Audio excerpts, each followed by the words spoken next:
I came to Cold Haro on the coldest night of the year, in a coat that had belonged to a dead man, and the first thing my own hold ever gave me was the hardest work it had, and not one word of thanks.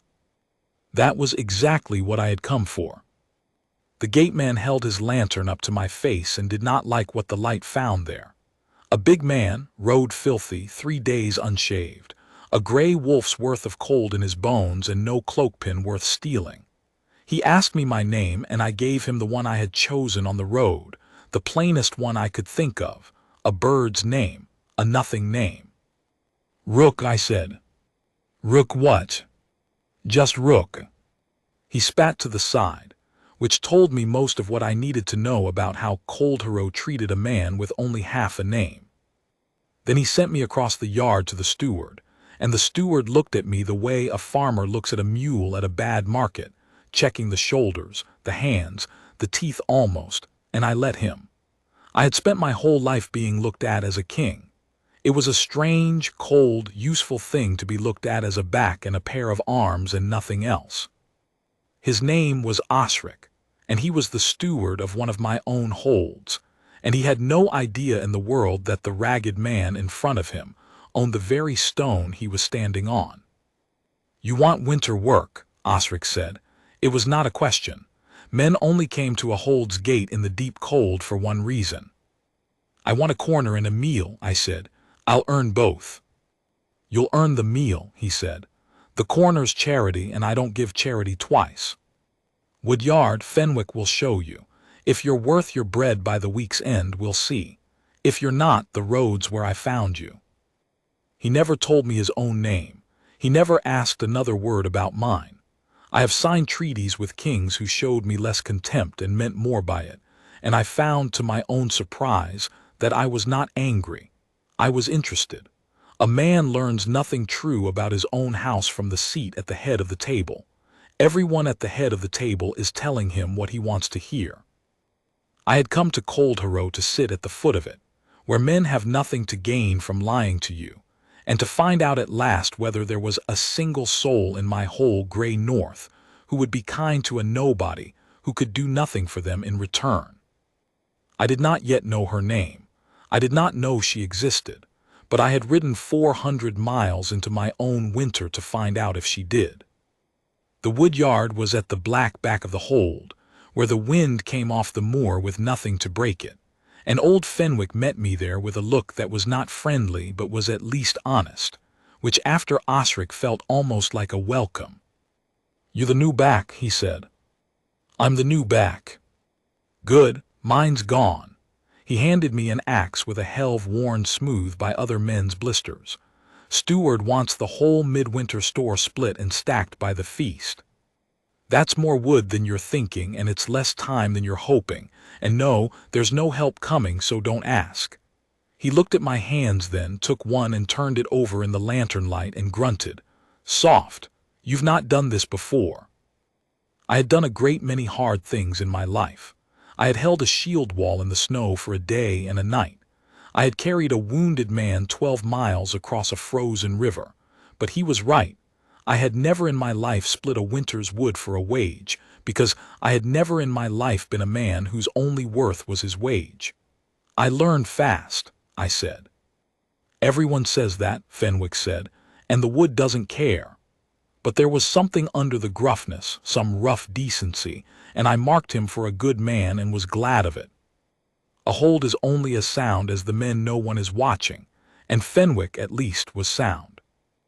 I split wood until my hands ran with a heat that had nothing to do with warmth, until the moon had crossed a third of the sky, until the soft skin of my palms had opened, and I had learned the particular music of a thing I had ruled over all my life without once understanding it. And I thought, with a grim private amusement no one could see, my council would weep. My council had spent 3 years trying to find me a mate. They had paraded the finest daughters of every allied pack through my hall in their best gowns, and every one of them had been perfect, and every one of them had looked at me the way the steward had looked at my shoulders, checking, weighing, seeing not a man but a crown. And every one of them had been so kind, so endlessly, flawlessly kind. and I could not tell, could not for the life of me tell, which of them was kind to Vale and which of them was kind to the Alpha King, because when you wear a crown the whole world is kind to you and none of it is worth a thing. So I had done a mad thing. I had taken off the crown and put on a dead man's coat and gone to see if kindness still existed in the world when there was nothing at all to be gained from it. I found out at the servants' board my first night, over half a loaf of bread.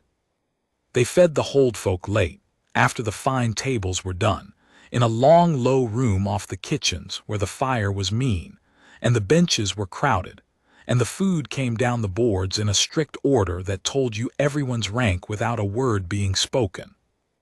The upper servants first, a hard-faced housekeeper named Mistress Rell, and the steward's niece, a bright girl called Corliss who wore a ribbon that had cost more than my week's wage and touched it often to be sure you saw it.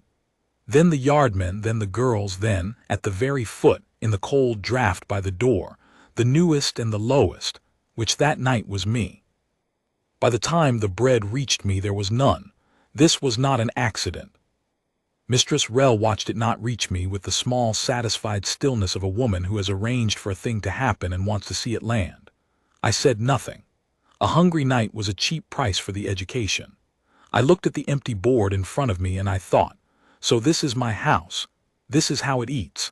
This is what I have let grow in the dark corner of my own north while I sat warm at the head of the table being lied to. And I felt the first cold, true anger of the whole cold, true journey. And then half a loaf came sliding down the boards toward me. Not passed, not offered with a word. Slid quietly from the side, from a girl I had not marked because she had made herself so small and so quick that she moved through the room like a draft, carrying, always carrying, a jug here and a scuttle there, never once sitting. She had torn her own bread in two and pushed half of it across the wood to the stranger in the cold seat, and she did it without looking at me, without a word, without the faintest expectation of being seen doing it, because there was nothing in it for her. I could do nothing for her. I was the lowest man in the room, a nameless ragged back with soft hands, worth less to her than the jug she carried, and she gave me half her bread anyway and kept walking as if it had never happened. I have been Alpha King of the North for 11 years. I have had cities open their gates to me and old enemies kneel in the mud. And I will tell you the truth, because I have promised myself I would tell this whole thing true. Nothing any of them ever did moved me the way that half a loaf of bread moved me, because every one of them wanted something and she wanted nothing, and I had crossed 400 miles of winter on the wild chance that somewhere in my kingdom a person like that was still alive. My wolf did not surge in me. He did not howl or rise or pull at his chains the way the old songs say a wolf does when it finds its mate. I had been obeyed so long that I had forgotten a person could be kind to me and want nothing back, and when that bread slid across the boards my wolf simply sat down. The way an old dog circles and sighs and lies down at last by a fire it has been looking for all its life. He sat down inside me and put his head on his paws and stayed, and I knew, with a certainty I had never once felt in my own bright warm hall full of perfect kind women, that I had come to the right place at last. I ate the bread slowly to make it last, and I watched her. They called her the Mule of Coldharrow. I learned that name for her before I learned her real one, because everyone in that hold used it and no one used the other. She was the one they sent for the loads. When the well rope froze and the water had to be hauled by hand from the moor spring, they sent her. When the byre muck had to be barrowed out through the snow, they sent her. When old Simon in the far cot was dying and no one else would sit up through the stink and the coughing of it, they sent her, and she went, and she sat, and she stayed. She carried the heaviest work of the hold on her own 2 shoulders, and she was paid for it in the mule's name and the cold seat and the bread that ran out before it reached her, and she carried it all without complaint, not because she was broken. I want you to understand this because it is the whole of her, and I nearly mistook it myself at first, not because she was broken, but because she had decided, somewhere, somehow, that being treated like a beast did not require her to become one. Her name was Nell. I got it out of Fenwick on the third day, when my hands had scabbed and split and scabbed again, and I had begun, slowly, to be worth my bread. The girl who slid me the loaf, I said, first night. He didn't look up from the wood. Nell. Why do they call her the mule? Now he did look up, and there was a warning in it. Careful how you say that word around me. She's worth 10 of that housekeeper and 20 of that ribbon niece, and everyone in this hold knows it, and everyone in this hold uses her like a barrow because it costs them nothing. He set his axe down. Her father held a tenant croft under this hold. Died owing 3 years' rent he couldn't pay, bad seasons, a sick wife, the usual way an honest man drowns. Osric could have forgiven it. A steward can forgive a debt, it's within his gift. Instead, he took the girl's bond against it. She works the debt off. Except the debt never comes down because Osric charges her keep against her wage, and the keep's set higher than the wage, so every year she owes him more than she did the year before. She'll die in Osric's debt, and Osric knows it, and Osric likes it, because a bonded servant you can't lose is cheaper than one you pay. He picked the axe up again. She's the finest soul in this hold, and she's a slave to a dead man's rent and a living man's cruelty, and there's not a thing any of us can do about it, so don't you go stirring it higher. You'll be gone by spring, and she'll still be here, and it'll only be worse for her that a stranger noticed. I split wood for a long time after that, and did not trust myself to speak. I could have ended it that hour. I want you to know that because it matters to what came after. I could have stood up in that yard, split coat and split hands and all, and said a single word, and Osric would have been on his knees in the frozen muck before he'd finished flinching, and Nell's bond would have burned in the woodyard fire before the sun went down. The power to do it was mine. It had always been mine. It was the easiest thing in the whole world. And it would have ruined everything I had come for. Because if I had ended it that hour, I would never have known her. I would only have known what everyone at the head of a table knows, the grateful face, the bent knee, the kindness that is owed. I would have given her the greatest gift a king can give, and I would have gotten back exactly what a king always gets back, which is thanks, which is nothing, which is a lie I could not tell from the truth. I had crossed 400 miles to escape that lie. I was not going to walk straight back into it in the shape of a rescue. So I stayed a nobody.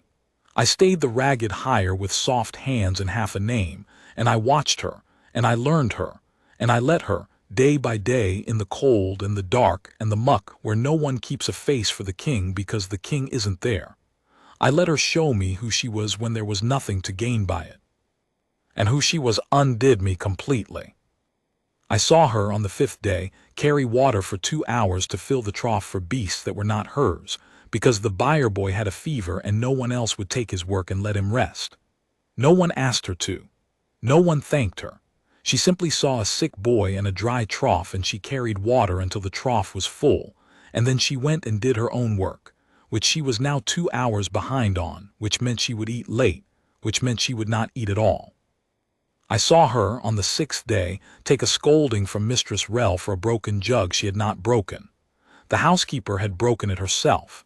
I had watched her do it, clumsy with drink, and then blamed the mule because the mule could be blamed for anything and would not argue, and Nell stood and took it, and did not argue, and did not weep, and when it was over she picked up the pieces of the jug she had not broken and carried them away.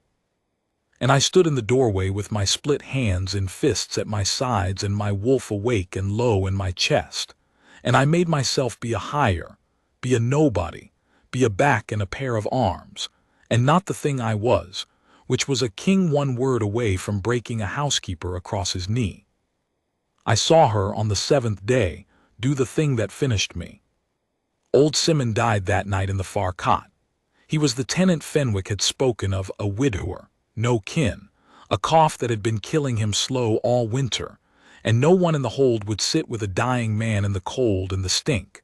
No one but Nell, who had been sitting with him after her own work was done, night after night, for a fortnight on no sleep, feeding him what she wouldn't eat herself. And when he died she washed him and laid him out with her own hands, and there was no one there to see her do it but me, because I had followed her. I tell you plainly, I had followed her because I could not stay away, and I stood in the dark outside the cot and watched her sit with a dead man she owed nothing in the middle of the night, and hold his cold hand and say to him, so quietly I nearly missed it, "There now. There now. You're not carrying it anymore. You're not carrying it anymore." She who carried everything. She, whom the whole hold used as a barrow. She sat with a dying nobody and told him his burden was over, as if that were the finest gift in the world, which from her, in that cold it was. I went back to the wood yard and I did not sleep, and somewhere in that black cold I stopped telling myself I was still deciding. I had decided the first night, over half a loaf of bread. Everything since had only been my slow amazement at how far past deciding I already was.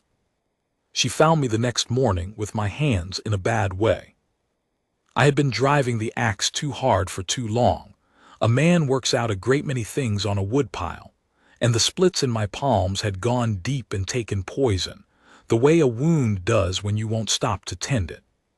She saw it in the way I gripped before I saw it myself, and she set down the scuttle she was carrying, which she should not have done, and she took my hand and turned it over in the gray morning light, the way Fenwick had that first night, except she did not grunt soft. She said, "Oh, you fool of a man," in a voice with more warmth in it than anyone had used on me in 3 years of my own perfect kind haul, and she pulled me by the wrist to the water butt and cleaned the wounds herself, and cursed me softly the whole time, and bound them in strips torn from her own underskirt because there was nothing else, and never once, not for a single moment, treated me as anything but a man who was too proud to say his hands hurt. "Why are you doing this?" I said. I did not mean to say it. It came out of some part of me that had been asking it since the first night. "You don't know me. I can do nothing for you. Why?" She tied off the last binding and looked at me, and I remember thinking her eyes were tired past their years and steady as stone.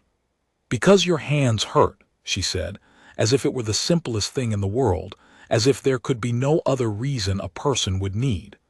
"Does there have to be more to it than that?" "Most people need more than that," I said. "Then most people are poorer than they know," she said, and picked up her scuttle and went back to her work. I stood in the wood yard with my bound hands and I thought, I have found her.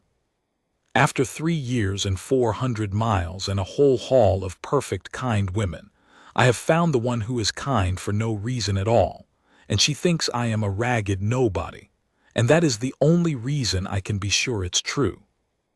Now I had a new and terrible problem, which was that I had to tell her, and telling her would ruin the very thing I had crossed the world to be sure of. The trouble with a disguise is that it is a lie, and a lie is a debt, and debts come due. I had come to Coldharrow to escape being lied to, and to do it I had told the biggest lie of my life to the one person I never wanted to lie to. Every day I was Rook was a day I was deceiving the only honest soul I had ever met.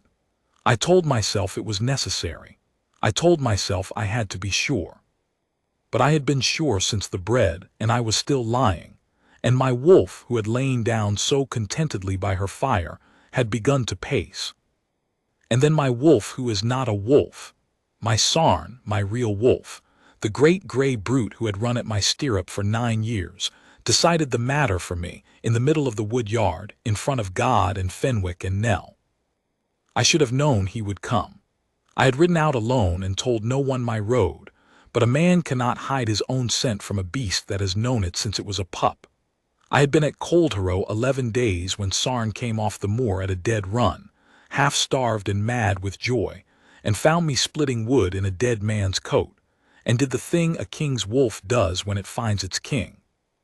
He stopped, he dropped his great gray head, and he bowed, front legs folding, chest to the frozen ground, the old deep bow that my whole pack makes to me, and to no one else in the world, to a ragged nameless hire in the wood yard of Coldharrow, in the plain gray light, where anyone could see. Fenwick saw it and went white. He knew what a wolf's bow meant. Every soul born under a pack knows it. He looked at the bowing wolf, and he looked at the ragged hire the wolf was bowing to, and I watched the impossible arithmetic of it break across his old face, And I thought, well, that's done then. That's the whole thing undone in the dirt by a dog who loves me too much to let me be no one. And Nell was there. Nell had come round the woodstack with the scuttle, and she saw it all, saw the king's wolf, the unmistakable king's wolf, bow to the poison-handed hire she had bandaged with her own underskirt. I watched her see it. I watched her understand that there was more to Rook than a ragged coat, that a beast that bows to no man had just laid its chest in the mud for me. I watched her put it together as far as she could, that I was a man with some great secret, some old high sorrow, some fall from a height she couldn't guess at. And then I watched her decide it was none of her business. She looked at the bowing wolf, and she looked at me, and something passed over her face, not fear, not greed, not the sudden hungry recalculation I had seen on 100 faces in my own hall when they worked out what I was worth, nothing but a kind of quiet, sad understanding. And she said to me, very low, "Whatever you're running from, I won't be the one to tell it." And she picked up the scuttle she had set down, and she went back to her work, and she treated me for the rest of that day, and every day after, exactly as she had treated me before, as a man whose hands had hurt. She had seen a king's wolf bow to me. She had every reason to suspect I was something far above her, something that could lift her out of Cold Hero with a word. And she asked me for nothing. She changed toward me not by a hair. She kept my secret because she thought it was mine to keep, and she went on being kind to me for the only reason she had ever been kind to me, which was that I was a person and I was hurting, and to Nell that had always been reason enough. That was the moment my wolf stopped pacing and lay down again for good, and I knew there would never be another. Not in my hall, not in my kingdom, not in the whole gray world. It had to be her. It had always been going to be her. I had only had to come to the foot of my own table to find out. I meant to tell her the truth that very night. I had it all ready. I would take her aside after the board was cleared, and I would tell her who I was, and I would burn the bond, and I would ask her, not command her, because I had already sworn to myself that whatever else I did I would never once let the weight of the crown fall on her as a demand. I would ask her whether the man she had been kind to might have the honor of being kind to her for the rest of both their lives. I never got the chance, because that was the night Osric told the hall what he meant to do with Nell at the midwinter feast, and I learned that the debt I had been so patiently, so cleverly not tending was about to be ended by someone else. In the cruelest way a debt can be ended, in 9 days' time. The lords were coming for midwinter. That was the thing that changed everything, and I had been too lost in the wood yard and the bread and the girl to reckon with it. Cold Hero was one of my holds, and at midwinter it was custom for the neighboring pack lords and the king's own council to make the circuit of the northern holds and feast at each. And this year the circuit came to Cold Hero, and my council, who knew my face better than their own, would be sitting in that hall in 9 days' time. The disguise could not survive it. That was simple. The moment my council walked into that hall and saw the ragged hire in the wood yard, the whole thing was over. I had known, distantly, that the disguise had an ending. I had not let myself feel how near it was. 9 days. In 9 days, I would be the Alpha King again, whether I willed it or not. And everything I did between now and then had to be done as a nobody, or not at all. And Osric, who did not know his king was in his wood yard, chose those same 9 days to settle Nell's debt in the way that suited him best. He announced it at the board, standing with his niece Corliss preening at his elbow, in the loud, pleased voice of a man who thinks cruelty is cleverness. The lords were coming. There would be a great feast, and among the guests would be one Master Havel, a hold lord from the far west, a hard man with a reputation, who was in want of a strong bonded servant and had offered Osric a good price for one. Osric had a debt on his books, he said, that had never come down and never would, and here he looked at Nell in the cold seat and smiled. And he had decided that at the midwinter feast before the lords, as a gift and a good bargain both, he would sell Nell's bond on to Master Havel of the West, and be rid of a debt that ate his charity and have a purse besides. I want to be plain about what this was, because the hall was not plain about it. The hall received it with the small, ugly satisfaction of people glad the misfortune had landed on someone else.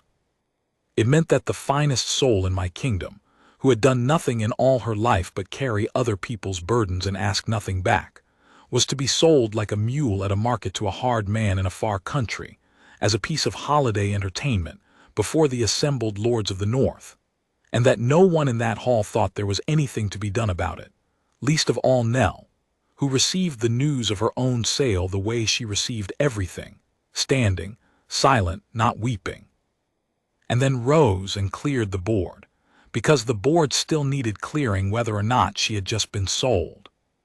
I found her after in the byre, sitting on the milking stool in the dark with her hands in her lap, not crying, just still, the way a person is still when they have decided to bear a thing and are gathering themselves to bear it. "You're not going to fight it," I said. She did not startle, she had known my step by then. "Fight it with what?" she said, not bitter, only tired. "The bond's real, the debt's real. Osric has the law and I have a milking stool. Master Havel is a hard man, they say, but hard men need water carried and wood split same as soft ones. I know how to do that. I've done nothing else my whole life." She looked at her own hands. "I'll manage." "I always manage." "You shouldn't have to manage," I said, and something in my voice must have carried because she looked up at me then, and there was the ghost of a smile on her, sad and kind. "There's a great many things people shouldn't have to do, Rook, and we do them anyway," she said. "You of all men should know that. Whatever you were before that wolf bowed to you, you're carrying would now same as me. The world doesn't much care what we should have to do." And then, gently, because she was Nell and could not help it even sitting in the dark on the night she'd been sold, "You should keep those hands out of the cold. They're not healed." I stood in that byre and I looked at her, the woman who had been sold in front of a laughing hall and whose first thought, sitting alone in the dark, was for the state of my hands, and I made 2 vows to myself in the space of 1 breath. The first was that Master Havel would leave Cold Hero with an empty purse and no bond and the shortest, coldest audience of his life. The second was harder, and it was the one that mattered, and it was the one I nearly broke 100 times in the days that came. I vowed that I would not do it as the king. I would not sweep in and rescue her and let the rescue speak for me. Because if I did, if the first thing she ever knew of my truth was that I had saved her, then she would owe me, and I would never again know whether she chose me or the crown, and I would have crossed 400 miles and told the biggest lie of my life to end up exactly where I started, in a hall full of grateful faces I could not read. I had found the one person in the world who had been kind to me when I was nothing. I was not going to lose her the instant I became something. So I had to give her the truth first, before the rescue, before the crown could speak, and I had to give it to her in a way that left her free. Free to be angry with me, which she had every right to be. Free to refuse me, which she had every right to do. Free above all to choose or not, a man and not a throne. I had 9 days to work out how, and I spent 8 of them splitting wood, because a man works out a great many things on a woodpile, and this was the hardest thing I had ever tried to work out in my life. I nearly told her a dozen times. I would come to the edge of it and then I would see how she looked at me plainly, warmly, as a man and an equal, a fellow carrier of the world's dull weight, and I could not bear to change it. Because the moment I told her, that look would be gone. She would never again look at me as Rook. She would look at me as everyone else in the world looked at me, up from a knee, and I found I was greedy for those last few days of being seen level, of being, for the first time in 11 years, simply a man in the eyes of the only person whose eyes I cared about. I told myself I was waiting for the right moment. I was not. I was hoarding the last of something I would never have again. Fenwick knew. He'd known since the wolf bowed. He never said the word king aloud, he was too canny for that and too kind, but on the 8th day, stacking wood beside me in the dying light, he said low, not looking at me, Whatever you are, hire, and I've a guess, and I'll keep it. You'd best be it soon. That western lord comes tomorrow with the rest. And whatever you can do, if you can do anything, there's a girl in this hold who's carried every load anyone ever put on her and never once been carried herself, and I'm too old and too poor to lift her, and I've watched you these 11 days, and I don't think you are. He set the last log on the stack. That's all I'll say. I'll say no more of it. But don't you let her be sold, hire. Don't you dare, if you can stop it, let her be sold. And he walked away into the dark, and I stood a long time in the cold, with the truth of what I had to do settling into me like frost into stone. They came the next day, at dusk, in a jangle of harness and a blaze of torches. The pack lords of the north, and among them, cloaked and travel-worn and grim with the road, my council. I watched from the black of the wood yard as they rode in, and I saw the faces I had ruled beside for 11 years, and I felt the crown settling back onto me from a distance, invisible and heavy, and I knew the nobody was nearly done. The feast was set for that night. Osric had the hold in an uproar, the fine tables laid, the best of everything hauled out, Corliss in a new gown fussing at the head of it all, and Nell, of course, at the heart of the labor of it, carrying, always carrying, because a hold does not feast without a mule to haul the feast. And no one, not even on the night they meant to sell her, thought to spare her the work of her own sale. I did not go to the feast as a guest. I could not. I was a hire, and the hire's place at a feast is in the yard with the horses and the dogs and the overflow of the work. But I had made my plan in the end in the last cold hour, and it was a simple one, and it turned on a single thing. I would let Osric go as far as he meant to go. I would let him bring Nell before the lords. I would let him name his price and his cruelty out loud, in front of my whole council in his own words, so that no one could ever say I had judged him on a stranger's report. And then, at the last moment, before the bond changed hands, I would stop being no one. And I would do it not for her rescue, but for her choice. That was the whole of the plan and the whole of the difficulty.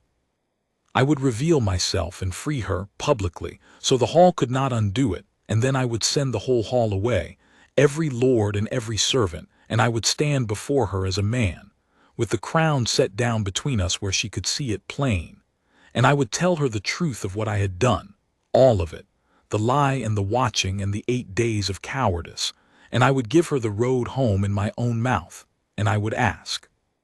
And whatever she answered, I would honor, because a choice made under the weight of a crown is not a choice, and I would rather lose her free than keep her bound. It went almost as I had planned it, until the moment it did not, which was the moment that showed me, past all doubt, that I had been right about her from the first slice of bread. The feast reached its height near midnight. I stood in the shadow of the great door in my dead man's coat, and I watched Osric rise, flushed with wine and his own cleverness, and call for quiet and announce to the assembled lords of the north, to my council, who did not yet know me in the dim and the crowd, that he had a small entertainment, a good bargain to seal before the company, a mercy really, the clearing of an old sad debt. And he called Nell forward. She came. Of course she came. She had been called her whole life and had learned that not coming cost more than coming. She stood before the high table in her work-worn dress, straight-backed, silent, her hands still red from the cold water she had been hauling for the feast that was now to sell her, and she did not weep, and she did not beg, and she looked at no one, and Osric spread his hands and began to describe her to Master Havel of the West as one describes a beast at a market, strong, biddable, tireless, cheap to keep. And the hall listened with that small, ugly holiday satisfaction. And I felt my wolf rise in me at last, all the way up, 11 days of it, and I put my hand to the great door to push into the light and end it. And Nell spoke first. She was not supposed to speak. The mule does not speak at her own sale. But she lifted her head, and she looked not at Osric, not at Havel, but down the hall into the shadow where the lowest folk stood, where the yard boy she had carried water for shivered white-faced at the sight of the lords, terrified, the way a poor child is terrified in a room of rich men. And Nell being sold at the center of the hall's cruel attention, One word from a hard man's country, Nell said, clear and quiet to the frightened boy in the shadows. It's all right, Watt. Get nearer the fire. No one's watching you, go on. That was all. That was the whole of it. Sold and shamed, and one word from exile and her thought, her true unguarded thought when she believed no one who mattered was listening, was to comfort a frightened child in the corner and send him to the warmth. She had nothing left to give, and she gave it anyway to a nobody for no reason, because that was simply what she was all the way down, when there was nothing at all to be gained. And I stopped being no one. I stepped out of the shadow of the great door into the light of the hall in my ragged coat, with my split and half-healed hands, and I walked up the center of the feast hall of Coldharrow, and it was very quiet, because a hall goes quiet when a filthy hire walks into a feast of lords, and I did not stop until I stood beside Nell, and I turned to face the high table, and I let them see me. My council saw me first. I watched it break across them, the same impossible arithmetic that had broken across Fenwick's face in the wood yard, but 100-fold, because these men knew me, had bled beside me, had spent 3 years trying to find me a mate, and here I was in a dead man's coat in a wood hold at the foot of the world. My high counselor, old Bren, came to his feet so fast he took the tablecloth with him, and his face was the color of ash, and he said, in a voice that cracked the whole quiet in two, "My king." And then Sarn came through the crowd. He had been waiting, my great gray wolf in the yard, waiting for me to call the truth, and he came to my side and turned and faced the hall, and the whole company of lords and servants alike understood at once and completely what they were looking at, and the hall of Coldharrow went down like wheat in a wind. My council to their knees, the pack lords to their knees, Master Havel of the West to his knees, purse and all. Mistress Rel to her knees so fast she struck her head on the bench. And Osric, who had looked at me at his own gate like a mule at a bad market, who had sent me to the wood yard, who had let the bread run out before it reached me, who had stood not 1 minute past and described this woman as a beast for sale. Osric went gray and boneless and down onto the stone, and his mouth worked, and no sound came out of it. And I looked at him a long moment, and felt nothing but a cold, clean weariness at the sight of what cruelty looks like the instant it learns it has been seen. The whole hall was on its knees. Except Nell. Nell stood. In all that fallen field of lords and servants, Nell stood, straight-backed, and looked at me, at Rook, at the king, at the ragged hire and the crown of the north, both at once, trying to make them one man and not quite able, and on her face was no fear and no greed and no sudden hungry recalculation, and no relief even, not yet. On her face was hurt.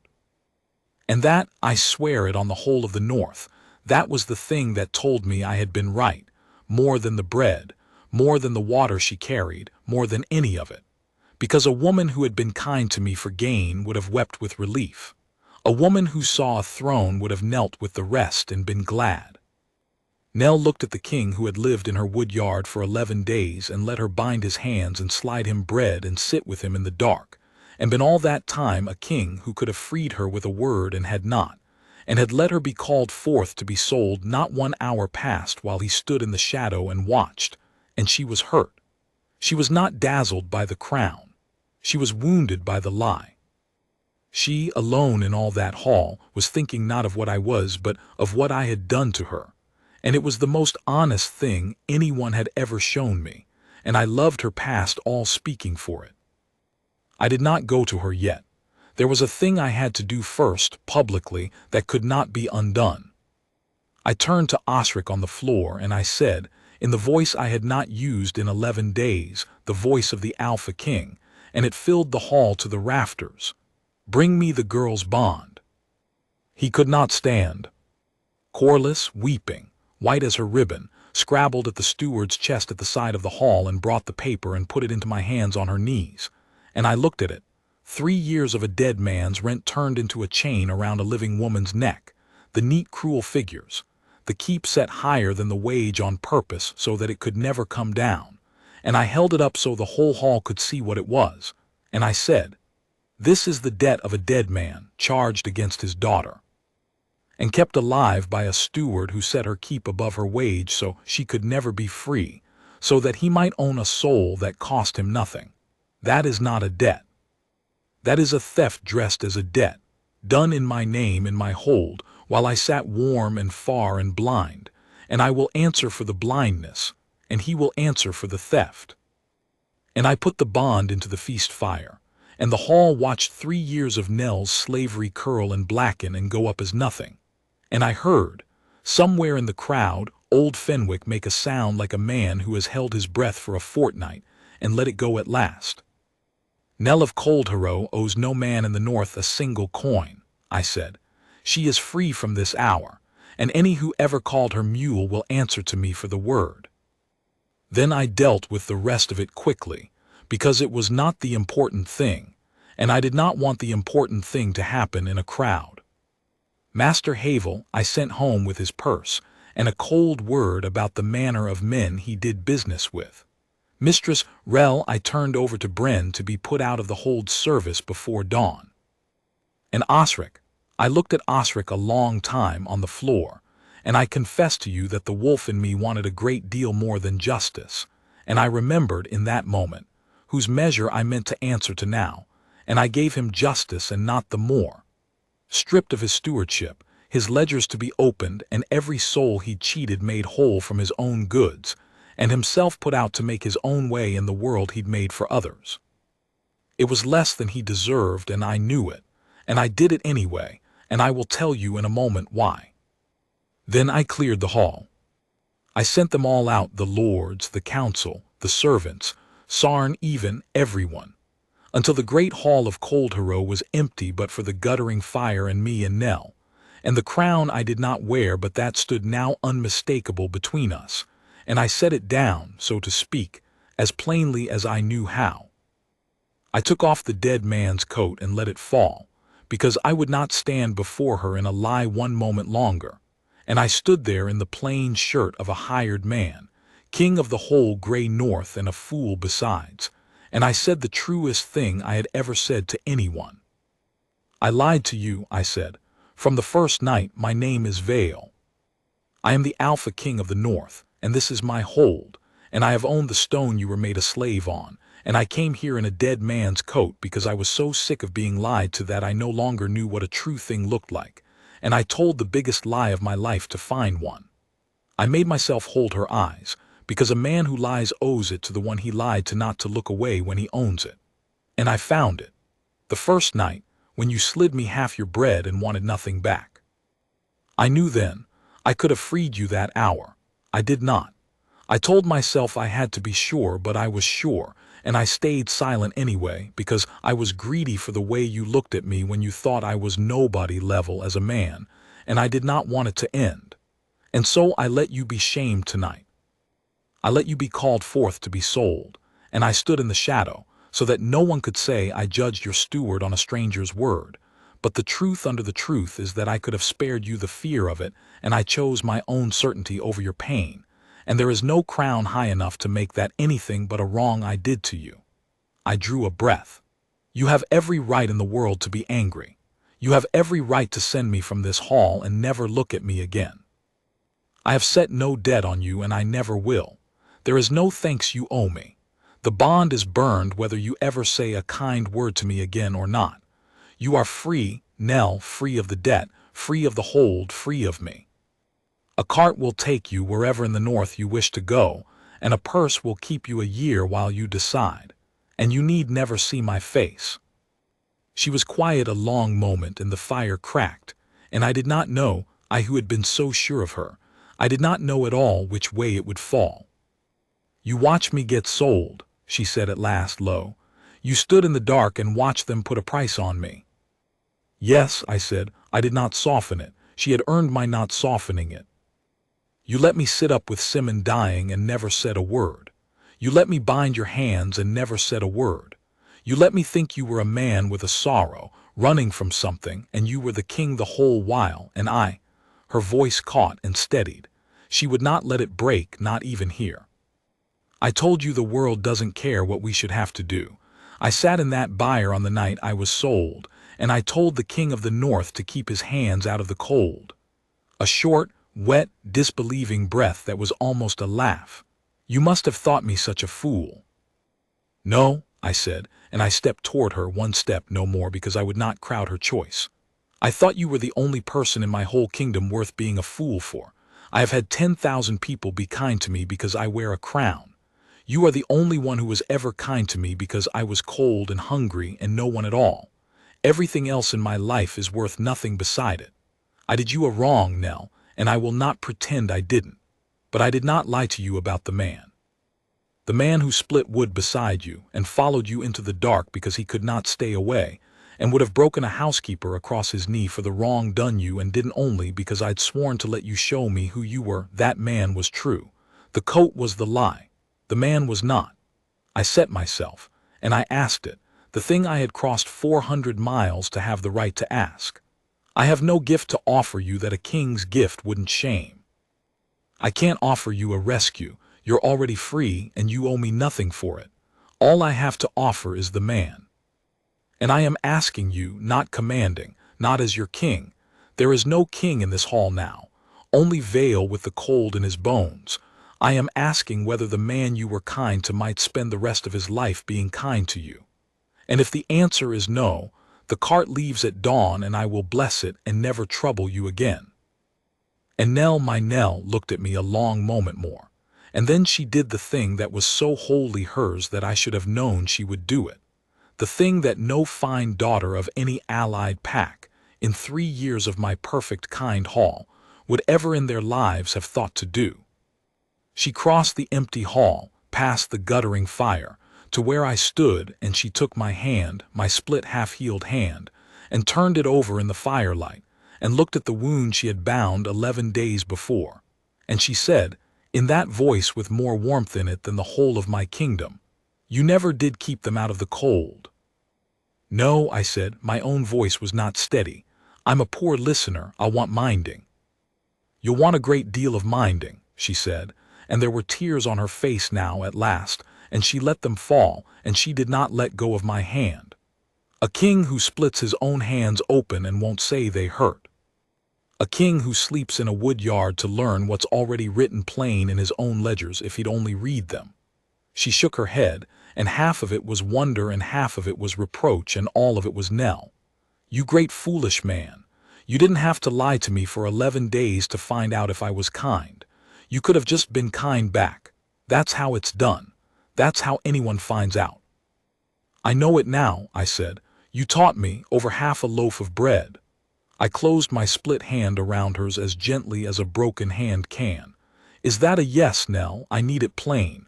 I've had my fill of things I can't read. It's a yes, she said, plain as she did everything and steady as stone, and warm as the fire we would keep between us for 40 winters after. But not for the crown. I want you to know that, Vale, king or no king, it's not for the crown. I'd have said it to Rook in the byre if he'd asked me, and he had nothing and I had less. It's a yes for the man who wanted nothing from me but the binding of his hands. She lifted her chin. The crown you can keep in a box for all I care. It was never the crown I was kind to. And that was how I got what a whole hall of kindness had never given me. Not thanks, not a bent knee, not a kindness owed. A yes for the man freely from the one soul in the north who had been good to me when I was nothing, and who chose me knowing, at last, exactly what I was, and wanted the nothing man anyway, and would have taken him with nothing. I made her Luna of the north before the spring, and there was not a lord in the whole grey land who did not bend to her, and if any had grumbled to see the mule of Cold Hero raised to the throne, and one or two thought it, I saw it, though none dared say it in my hearing, they learned quickly enough. Because a north that had been ruled a long time from the head of the table by a man who could not tell truth from flattery, was now ruled, in part, by a woman who had spent her whole life at the foot of it, and who knew, better than any counselor I had, exactly what a hold looks like in its cold back corners where the king never goes. She read my ledgers as no steward ever had. She found the ostrix in my other holds. There were more than I like to say, and she did not let me answer them with the wolf, though the wolf wanted to. She answered them with justice, and with mercy where mercy was owed, and she was harder to fool than any judge in my kingdom, because she had been on the wrong end of every trick a cruel man knows. And she asked me, once in our first winter, why I had let Osric off so light, stripped and put out, when the wolf in me had wanted so much more, and the whole hall had expected it.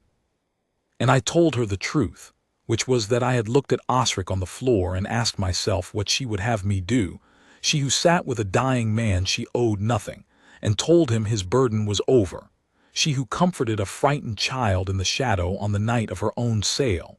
And I had understood that I did not want to be the kind of king she would have to forgive. I wanted to be the kind she could be proud of. So I gave him justice and not the more, and it was her measure I took it by, and it was the best thing I did that whole cold year. She laughed at me for that. She laughed at me a great deal, which no one had done in 11 years and which I found I could not do without now. And she said I was a soft king under all the gray, and I said I had learned it from a soft woman who carried the whole world on her back and called it nothing. And she stopped laughing then, and put her hand in mine, and we let the fire crack a while in the quiet. There is a thing I do now, every winter, that the council thinks is a mad old habit, and that Nell understands without a word.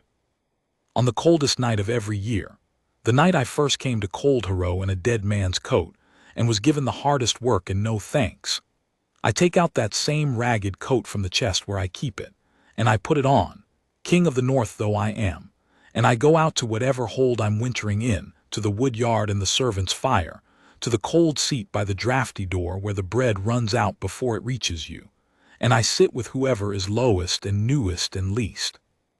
And I carry them bread with my own scarred hands, and I ask them their names, and I listen, so that I never forget what it is to be no one in my own kingdom, so that I never again grow so warm and so far and so blind at the head of the table that I cannot tell a true kindness from a false one.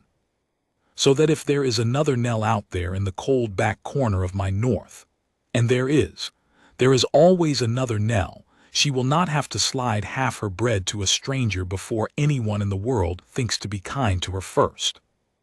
And Nell comes with me, my Luna, in her own plain cloak, and she crosses the room the way she has crossed every room of her whole life, straight to the foot of the table, to the coldest seat, to the frightened child in the shadow, and she sits down beside them, and she says, in that voice with more warmth in it than the whole of the north, the thing she once said to a dying man in the dark, the thing I have built a kingdom's worth of trying to deserve around ever since.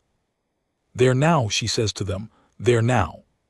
You're not carrying it alone anymore. She never was after that first cold night. Neither of us ever was again. And of all the things a king may give, I have found there is not one worth half so much as that to be, at last, to the one soul who was ever kind to you when you were nothing, the one who carries it with them, so that they never have to carry it alone.